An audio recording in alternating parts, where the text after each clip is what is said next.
Selamat datang di channel ini dan selamat hari Minggu. Sahabat-sahabatku yang terkasih, di hari Minggu biasa ke-34, hari Minggu terakhir masa biasa, gereja menutup 1 tahun liturgi ini dengan merayakan Hari Raya Yesus Kristus, Raja Semesta Alam. Perayaan ini pertama kali ditetapkan oleh Paus Pius ke-11 pada tahun 1925 untuk melawan sekularisme dan ateisme yang marak terjadi saat itu setelah Perang Dunia Pertama. Pada awalnya perayaan ini dirayakan pada minggu terakhir Oktober. Tetapi kemudian pada tahun 1986 Paus Paulus ke-6 mengubahnya dan dirayakan pada hari Minggu terakhir tahun liturgi tepat sebelum Advent untuk menekankan peran Kristus sebagai Alfa dan Omega atau awal dan akhir serta Raja abadi. Dalam arti tertentu, perayaan ini hendak menegaskan bahwa Yesus bukanlah raja duniawi lainnya, karena kerajaannya bukanlah kerajaan teritori, tetapi menguasai seluruh alam semesta. Kerajaannya bersifat abadi, tidak terikat oleh jangka waktu tertentu, dan kerajaannya bersifat spiritual yang berlandaskan kasih dan kebenaran. Hendaknya juga kita ingat bahwa Yesus sebagai Raja juga adalah pelayan yang dengan segala kerendahan hatinya melayani kita dengan kasih-Nya.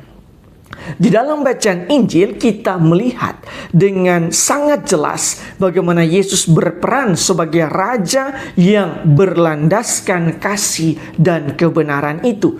Ketika penjahat berkata kepada Yesus, "Tuhan, ingatlah akan daku apabila Engkau datang sebagai Raja."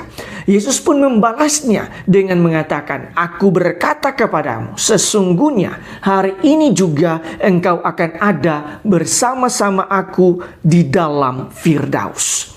Raja yang penuh kasih itu sungguh-sungguh nyata bagi penjahat yang sedang tersalib. Ini adalah berita gembira bagi kita, karena sebagai anak-anak Allah dan pengikut Kristus, kita digembirakan oleh Santo Paulus di dalam bacaan kedua bahwa Allah telah memindahkan kita di dalam kerajaan anaknya yang terkasih, yaitu Yesus Kristus sendiri. Jika kita adalah warga dari kerajaan Kristus, maka semestinya hati kita dirajai oleh kasih Kristus itu sendiri. Sedangkan di dalam bacaan pertama mengisahkan tentang terpilihnya Daud sebagai raja. Ketika ia terpilih, Tuhan berfirman kepadanya, "Engkaulah yang harus menggembalakan umatku Israel."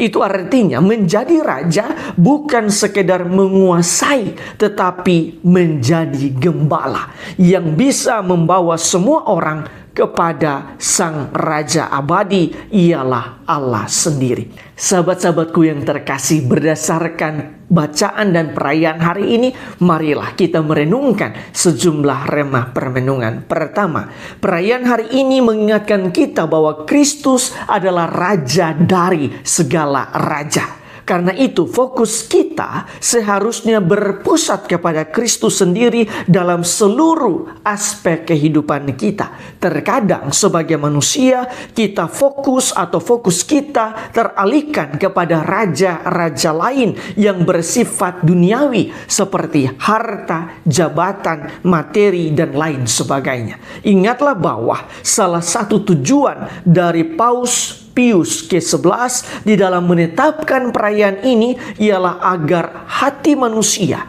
dijauhkan dari berhala-berhala yang menghalangi kasih Kristus untuk merajai diri manusia seutuhnya.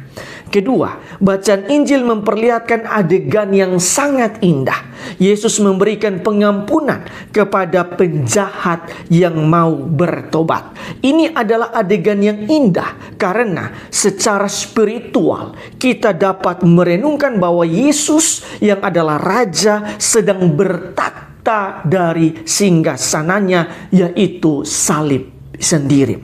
Dan Ia memperlihatkan belas kasihnya yang tak terkira kepada penjahat yang bertobat.